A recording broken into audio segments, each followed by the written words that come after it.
जब मोहब्बत को अपना सबूत देना पड़ता है।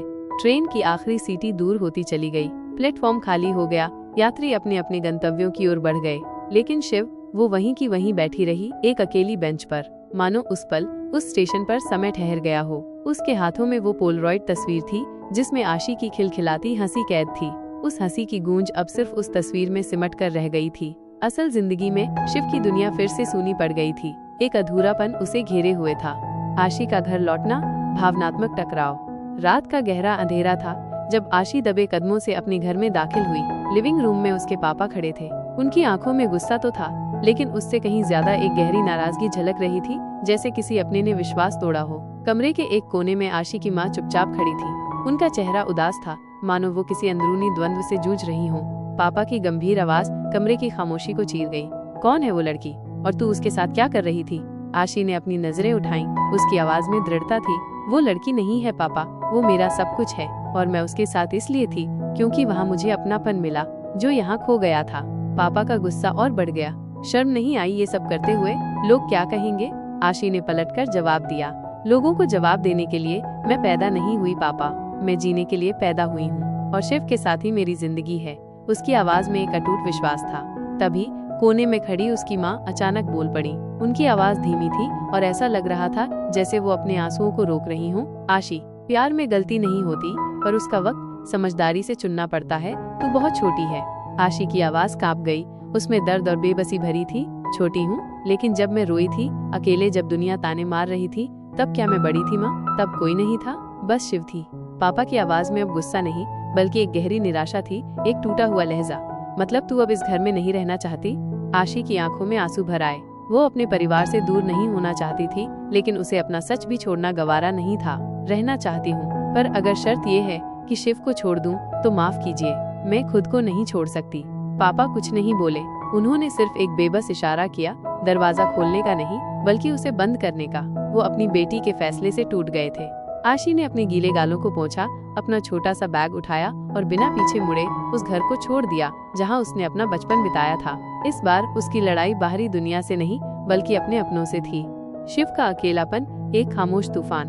उधर शिव अपने होटल के कमरे में लौट आई थी। कमरे की दीवारें खामोश थीं, जैसे किसी का इंतजार कर रही हो।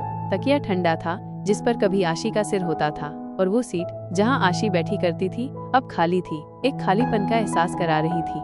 शिव ने धीरे धीरे आशी के कपड़ों को समेटा जो कमरे में इधर उधर बिखरे पड़े थे। फिर उसकी नजर उस चश्मे पर पड़ी जो आशी गलती से वहीं भूल गई थी। उसने चश्मा उठाया, उसकी उंगलियां हल्के से उसके फ्रेम पर फिरी। उसने धीरे से कहा, जैसे आशी वहीं कहीं हो। तू तो कहती थी ये चश्मा तुझे दुनिया साफ दिखाता है, फिर तू क्यों नहीं देख पा रही कि मैं कितनी तन्हा हूँ? उसकी आवाज में गहरी उदासी थी। पूरी रात शिव सो नहीं सकी। हर पल उसकी निगाहें अपने फोन की स्क्रीन पर टिकी रहीं, एक उम्मीद में कि शायद आशी का कोई संदेश आए। लेकिन सन्नाटा पसरा रहा, कोई मैसेज नहीं, कोई कॉल नहीं।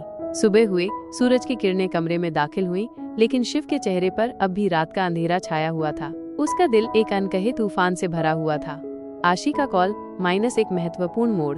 अचानक दोपहर के शांत माहौल में शिव के फोन की स्क्रीन चमक उठी। आशी कॉलिंग। शिव का दिल तेजी से धड़कने लगा।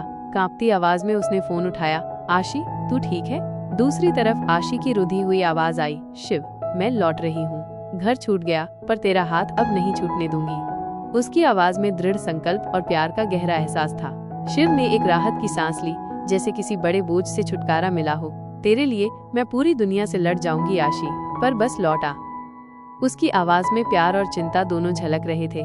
आशी ने कहा, मैं स्टेशन पहुंच रही हूँ, और इस बार तुझसे दूर जाने के लिए नहीं, तुझसे मिलने के लिए। समापन क्षण पुनर्मिलन। स्टेशन पर शिव भागते हुए पहुंची। ट्रेन पहले से ही प्लेटफॉर्म पर खड़ी थी। यात्रियों की भीड़ इधर उधर जा रही थी। आशी खिड़की से बाहर देख रही थी। तभी उसकी नजर शिव पर पड़ी। दोनों ने एक दूसरे को देखा और बिना कुछ कहे एक दूसरे की ओर दौड़ पड़े। अगले ही पल दोनों एक दूसरे के गले लग गईं। एक अटूट बंधन, एक ऐसा आलिंगन जिसमें सारा दर्द, सारी जुदाई सिमट गई थी। आसपास भीड़ थी, आवाजें थी, शोर था, लेकिन उस पल उनके लिए सब कुछ ठहर गया था। आशी ने धीरे से शिव के कान में कहा, अब जो भी होगा साथ होगा, चाहे दुनिया समझे या नहीं। शिव की आंखों में आंसू थे, लेकिन उसके चेहरे पर एक सुकून भरी मुस्कान थी। उसने आशी को और कसकर गले लगाया और कहा, हम खुद एक दूसरे की दुनिया हैं, आशी, और बस इतना ही काफी है।